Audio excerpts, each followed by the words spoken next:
Speaking with conviction.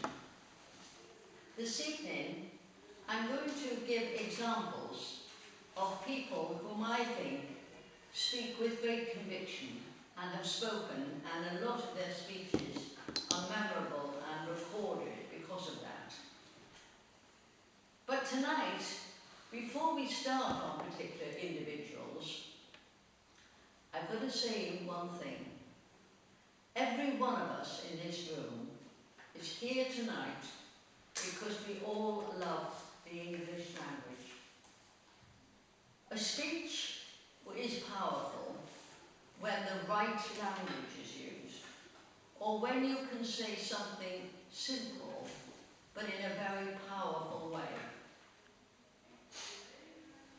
At the moment, one of the most busy areas in London are the pawn shops.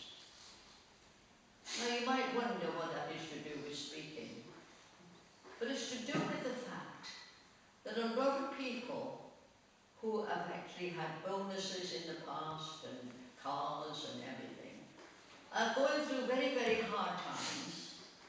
And I was driving the other day and I heard this marvellous speech on pawnbroking. And the man said, you see, it's very hard to believe that people can come to my shop and have their Aston Martin outside, or their Porsche, because they are actually feeling the pinch far greater than lots of other people. And he said that he was interested in speaking in public, and he gave the speech about how many pawn shops there are at the moment in England and Wales. And when we heard it, you could think to yourself, pawn shops, there's not much in that. But he actually spoke for 20 minutes on the record, and it was brilliant. And so a small thing like that, which doesn't give you rise immediately to a lot of meat on it, can actually do something which will make a very indelible impression on you. One of the people that we all know, of course, who was a brilliant speaker, was Martin Luther King. He actually did one speech which was called, and it was one of his most famous speeches, was called A Call to Conscience. The reason for that was, from the very outset, he had audience rapport, he was passionate about his subject, he had good delivery, and he knew the value of the rule of three. He was natural, and he was usually very relaxed. A man who had actually had great experience of speaking in the south of America. The next person is Winston Churchill. Winston Churchill and Lloyd George were two of the greatest orators in this country of the 20th century. And the reason they were such great orators was that they knew the value of applause. When Churchill was actually saving our lives during the war, he was always able to back his speeches with very powerful language.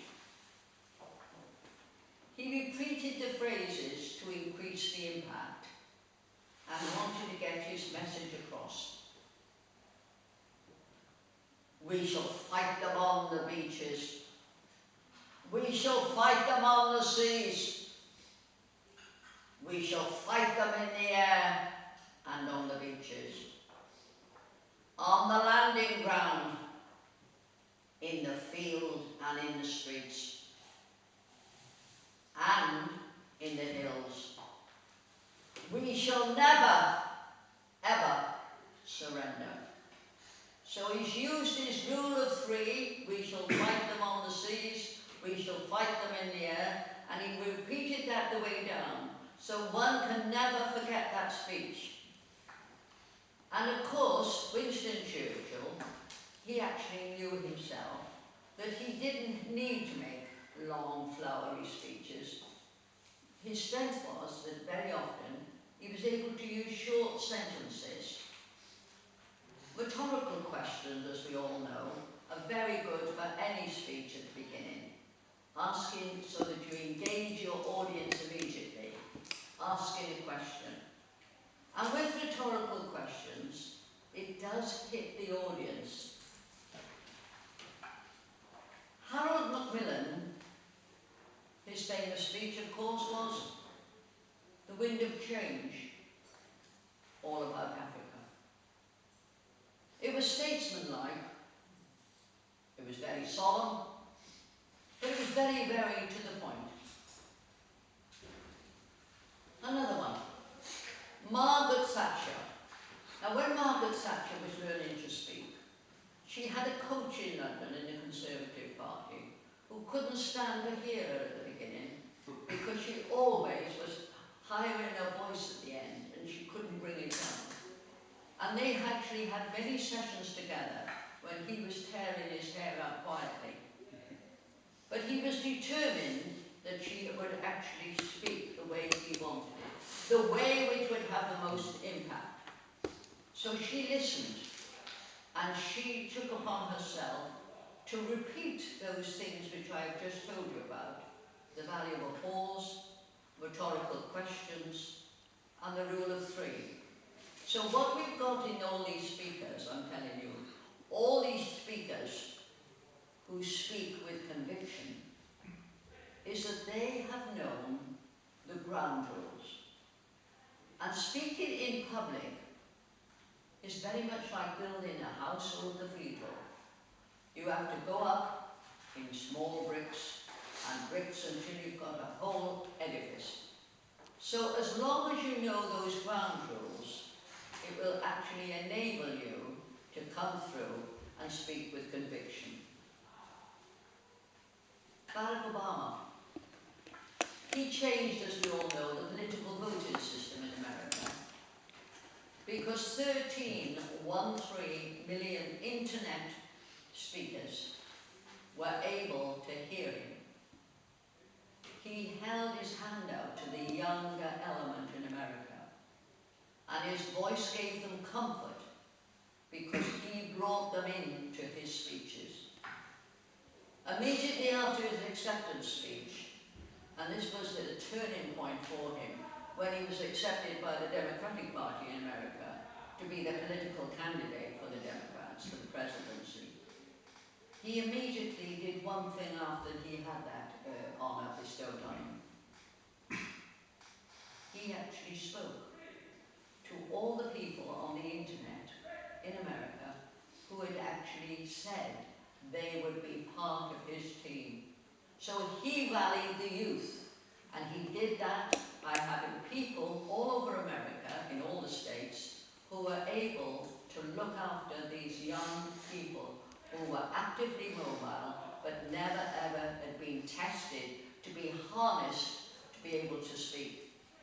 So he put oratory at the top of his list for all those youngsters who wanted to be able to be part of his machinery and to be able to take part in political life. And he said to be able to speak in public is something they all have to do, and they have to learn it. And there's only one way to learn it, he said, to have lessons.